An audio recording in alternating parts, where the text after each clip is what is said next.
This message comes to you from King's Church Wirral, UK. We hope that as you listen, you will be encouraged, blessed and inspired.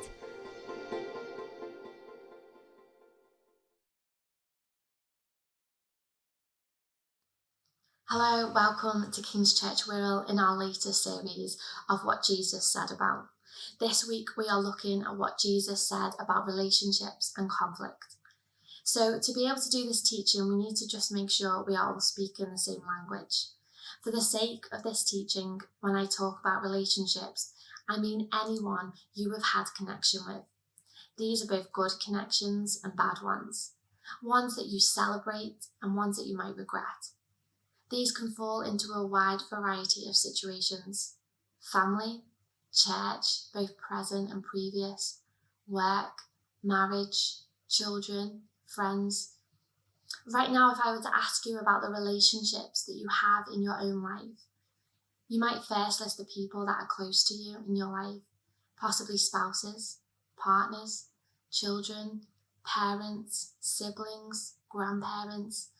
You may then go on to list close friends or other relatives. Through conversation and getting to know each other more, you may begin to talk about relationships with people who have died, or people who you once had a friendship with, or a family member that you are no longer speaking with. The way you speak about the different relationships may begin to change your tone of voice, your body language, and how you are feeling. Because different relationships in our lives affect us in different ways, depending on if they are relationships that are healthy, encouraging, supportive, challenging, or whether they are tiring, hurtful, draining, or abusive. We all have relationships to some degree or another in our lives, and included in that, I am sure we all have relationships that have been difficult, people that we have distanced ourselves from, maybe people that we are still angry with now, and relationships that have become stronger as a result of dealing with conflict and working out any issues that have been there. The way we respond to a friend who is going through a difficult situation with a relationship that they have in their life, or the way we ourselves deal with the relationships that we have in our lives, can often be based on our feelings, protection of ourselves or others, based on experiences or logic. But often, I think we can miss what Jesus said about relationships, how to deal with people that hurt us, who may end up becoming an enemy, someone we no longer like or who no longer likes us, who seem to go out of their way to hurt us. Colin spoke last week about what Jesus said about the law of Moses and what it means for us today. He quoted Matthew 22, and reading from verse 35, it says, "An expert in the law tested him with this question: 'Teacher, which is the greatest commandment in the law?' Jesus replied, 'Love the Lord your God with all your heart, with all your soul, and with all your mind. This is the first and greatest commandment. And the second is like it: love your neighbour as yourself. All the law and the prophets hang on these two commandments. Love your neighbour as yourself.' So, who is our neighbour? If we are to be obedient to what God asks of us, surely we need to know who our neighbour is. The same question was asked of Jesus by a lawyer, and it was recorded in Luke 10, from verse 25.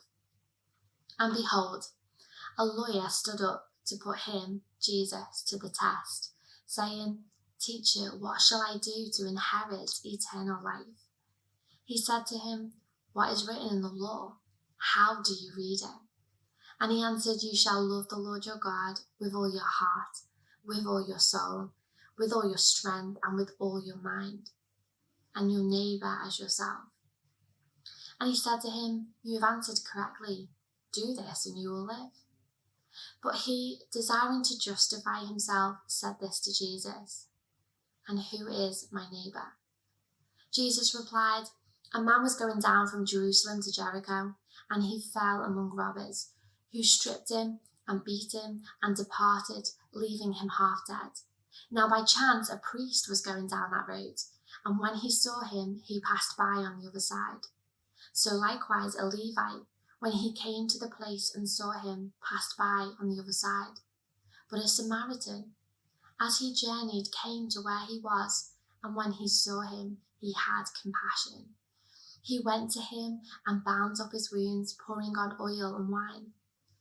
Then he set him on his own animal and brought him to an inn and took care of him. And the next day he took out 2 denarii and gave them to the innkeeper, saying, "Take care of him, and whatever more you spend, I will repay you when I come back."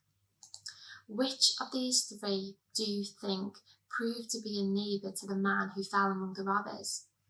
He said, "The one who showed him mercy." And Jesus said to him, "You go and do likewise." When answering the lawyer's question, Jesus did not answer him out of what the lawyer would have liked to have heard, nor did he find out more about the situation so he could reason and give a more palatable answer. Jesus took the lawyer back to the law and what the law said, and when needing further clarity, Jesus explained further with a parable to really drive home to the lawyer the answer to his question, "Who is my neighbour?" The man who was robbed was Jewish. Now the priest and the Levite were his Jewish brothers, but they were also men with jobs and works of mercy, but they did not help this man. His own brothers did not help him, but passed by and carried on walking, ignoring this man's need. In the day, there were 3 major classes of Jews: the priests, who looked after the sacrifices, the Levites, who looked after the temple, and the common Jew. The Jews listening to Jesus at this point would have thought, "I know what's coming next. The Jewish labourer. Jesus is probably going to make a point against the hierarchy." However, what Jesus said instead was a Samaritan came along and helped. There was a lot of history between the Jews and the Samaritans, but summed up, they hated and despised one another, both racially and religiously. Jesus saying the Samaritan was the person who helped would have brought shock, anger, disgust, because they did not care for one another. This was Jesus' exact point to answering the lawyer's question. Your neighbour is not just a friend, a family member that you get on with, people that you like. No, your neighbour is anyone who is in need. Your neighbour is the person you have just fallen out with, the person who you are no longer speaking with, the person who you know dislikes you.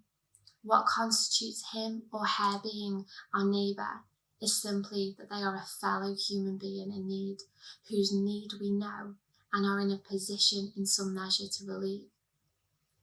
That is your neighbour, who Jesus has commanded you to love. So what does it mean to love? Well, first the commandment says to love your neighbour as yourself. This has often wrongly been made to say that in order to love others, you must first love yourself. This is not fair to the point that Jesus is making here. David Dujic said in his commentary on Luke, "It doesn't mean that we must love ourselves before we can love anyone else. It means that in the same way we take care of ourselves and are concerned about our own interests, we should take care and have concern for the interest of others." Love is not a feeling. Often you hear people saying, "We've fallen in love," or "We fell out of love. I don't feel any love for them anymore." But Christian neighbourly love says the love that Jesus is talking about is a choice. In a marriage, there might be times when the feeling you have for your partner might not be love, or what people think of love as being that mushy feeling inside, having butterflies every time you see them. But it's choosing to put love in action, in words and deeds, even when the feeling is not there, because it will come. And this is also true for all our relationships, good and bad. It's like forgiving someone. You may not feel like forgiving a person, and even when you choose to forgive, you may not immediately feel any differently. The difference is you continue to make decisions in line with saying you have forgiven the person, in line with saying you love a person, Choosing to love someone means your actions will change to the person. For example, choosing to take an interest in someone could be getting them a gift, giving time to them, encouraging them, serving them, changing your words from talking bad about them behind their back, and instead choosing to speak well. You see, at the time you might not feel like behaving in a certain way. It may not feel natural, but your feelings will catch up. But what we cannot be is people whose actions are exclusively governed by our feelings. Because when our feelings do not line up with what Jesus said, we're in a tricky place. Do we go with our feelings, or do we listen and do as Jesus said, even when it goes against our feelings of what we want to do? But love is expressed not only through our deeds and our words, but also our prayers. And I'll come back to this later. It seems fair to say that the lawyer in this story hoped Jesus would have answered that question differently, so it was more palatable, more accessible, and able to achieve out of his own will and strength. And what he missed was the two commandments are tied together. For you cannot say you love God with all your heart, soul, and mind if you do not love your neighbour. And this neighbour includes your enemy. 1 John 4 verse 20. If anyone says, I love God and hates his brother, he is a liar. For he who does not love his brother whom he has seen cannot love God whom he has not seen. And this commandment we have from him, whoever loves God must also love his brother. To bring further clarity, let's look at what Jesus said on the Sermon on the Mount. Matthew 5, starting at verse 38. You have heard that it was said, an eye for an eye, and a tooth for a tooth. But I say to you, do not resist the one who is evil. But if anyone slaps you on the right cheek, turn to him the other also. And if anyone would sue you and take your tunic, let him have your cloak as well. And if anyone forces you to go 1 mile, go with him 2 miles. Give to the one who begs from you, and do not refuse the one who would borrow from you. You have heard that it was said, you shall love your neighbour and hate your enemy. But I say to you, love your enemies and pray for those who persecute you, so that you may be sons of your Father who is in heaven. For he makes his sun rise on the evil and on the good, and sends rain on the just and on the unjust. For if you love those who love you, what reward do you have? Do not even the tax collectors do the same? And if you greet only your brothers, what more are you doing than others? Do not even the Gentiles do the same? You therefore must be perfect as your heavenly Father is perfect. This is so countercultural. For if somebody hurts you, you hurt them back. If somebody does something to you that you do not like, you get revenge. And that could be a passive-aggressive response like no longer talking to them, cutting them out of your life, or something more actively unpleasant like speaking against them or seeking to harm them. If someone slaps you on the right cheek, you slap them back first and worst, so they do not do it again. You love those who are good to you, but when they are not, they are your enemy. And it's okay to hate them because you can justify that what they did was wrong. You pray for those who you like or whose cause pulls on your heartstrings, but how can you pray for those who mistreat you? John Stott's commentary on the passages in Matthew that we just read says, this brings us to the highest point of the Sermon on the Mount, for which it is both admired and most resented, namely the attitude of total love which Christ calls us to show towards one who is evil and our enemies. Nowhere is the distinctness of the Christian counter-culture more obvious. Nowhere is our need of the power of the Holy Spirit more compelling. In the Greek, there are several words used of love. The love that Jesus is talking about in this passage was agape. Agape, meaning love, even of the unworthy. Love which is not drawn out by merit in the person who has wronged you, but which proceeds from the fact that you choose to be a loving person. What Jesus says about relationships is so different to the culture we live in, and that is why it is important to know what he said. Leon Morris commented in his book on Luke that Jesus was saying, "You cannot be selective in your love. You must love all, including your enemies, in the spirit of your master." It is not enough to refrain from hostile acts. We are to do good to those who hate us. Another way of looking at this is that as followers of Jesus, we are being made more and more like him. The Holy Spirit is refining us into his character. Now ask yourself, as a follower, is there anyone God does not want to have a relationship with? Anyone who he would reject or turn away? Anyone who he would say, "I have no time for you"? As Cole said last week, if God were to do that for one person, he must do it for all. And if he is going to invite one person into relationship, that person does not deserve that invite.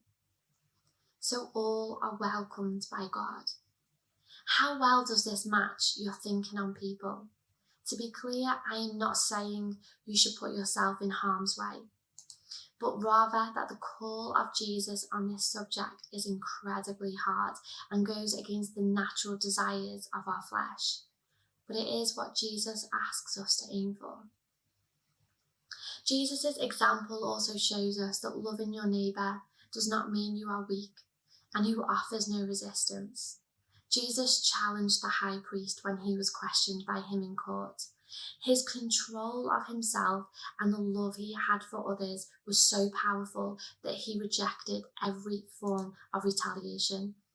John Stott says, "The selfless love of a person who, when injured, refuses to satisfy himself by taking revenge, but studies instead the highest welfare of the other person and of society, and determines his reactions accordingly.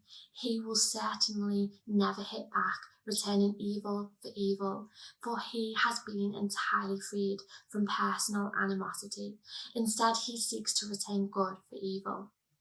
So he is willing to give his uttermost, his body, his clothing, his service, his money, insofar as these gifts are required by love." Augustine said, "Many have learned how to offer the other cheek, but do not know how to love him by whom they were struck." Love is a sacrificial service. Whilst we were still sinners, enemies of God, Jesus died on the cross for us so that we could be reconciled to himself. He portrayed the ultimate sacrifice of love to die for a people who did not care for him, did not love him, that rejected him, mocked him, killed him. Yet when he was on the cross, he said, "Forgive them." Jesus' example and what we read in the Sermon on the Mount was that Jesus prayed for us before he died. And he says to pray for those who persecute you.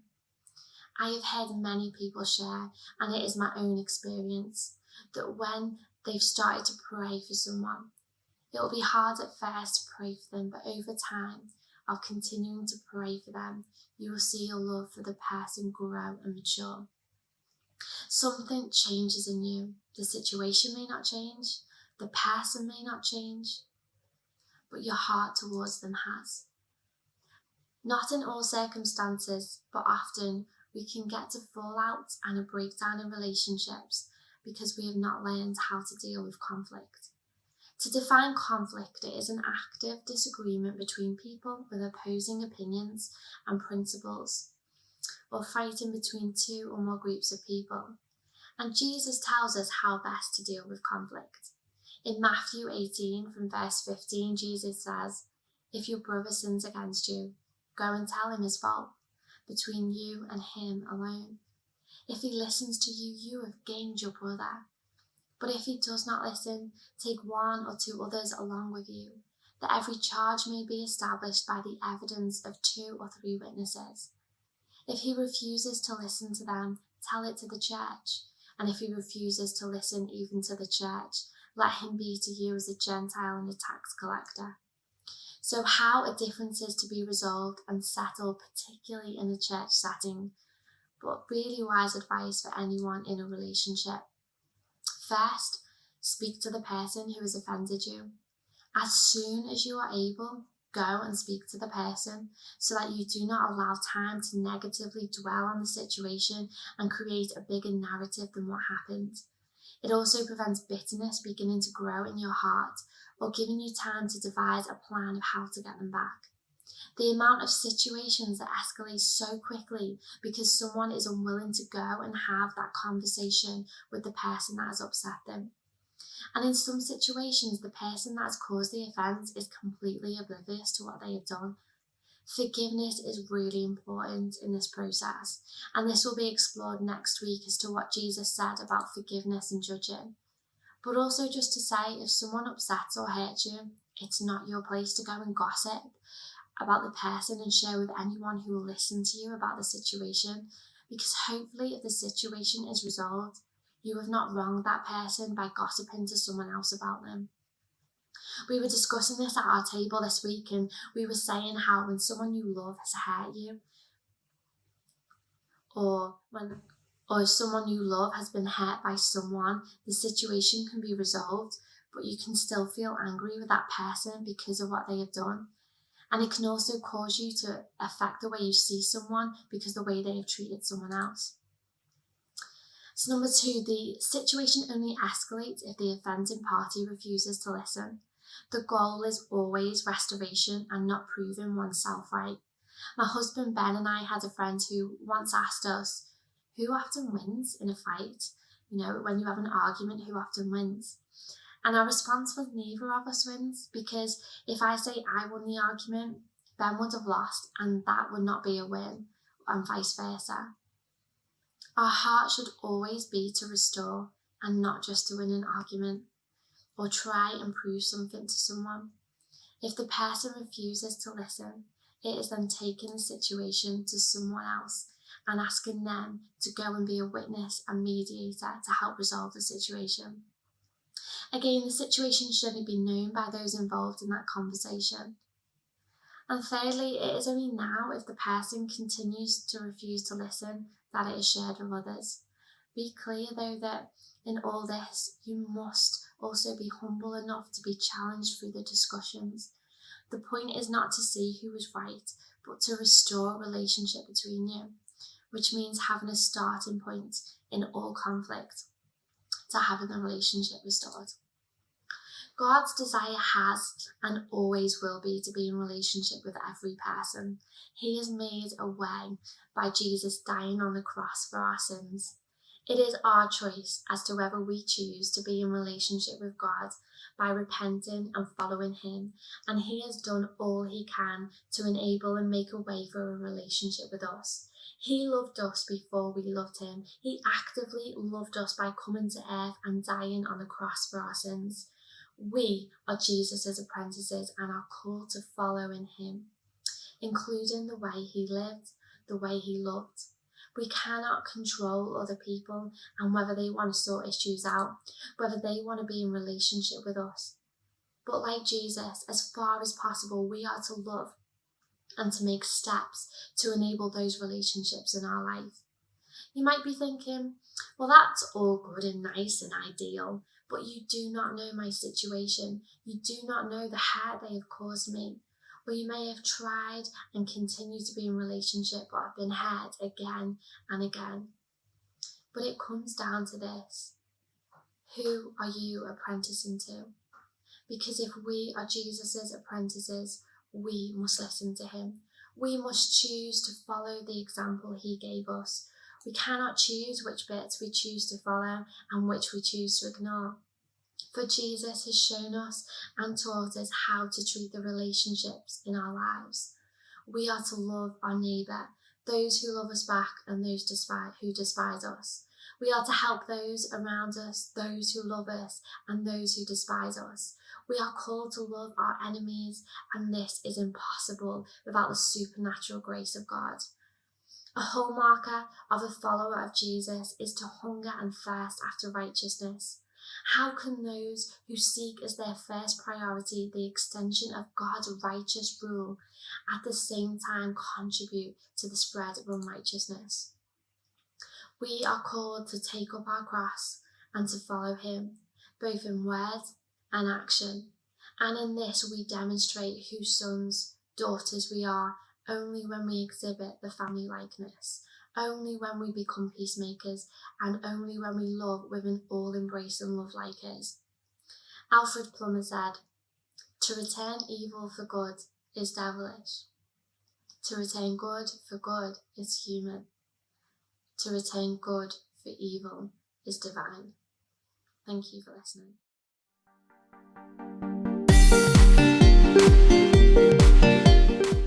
We hope that you've been blessed by this message. If you have any questions or comments, please contact us at www.kingschurchwirral.co.uk.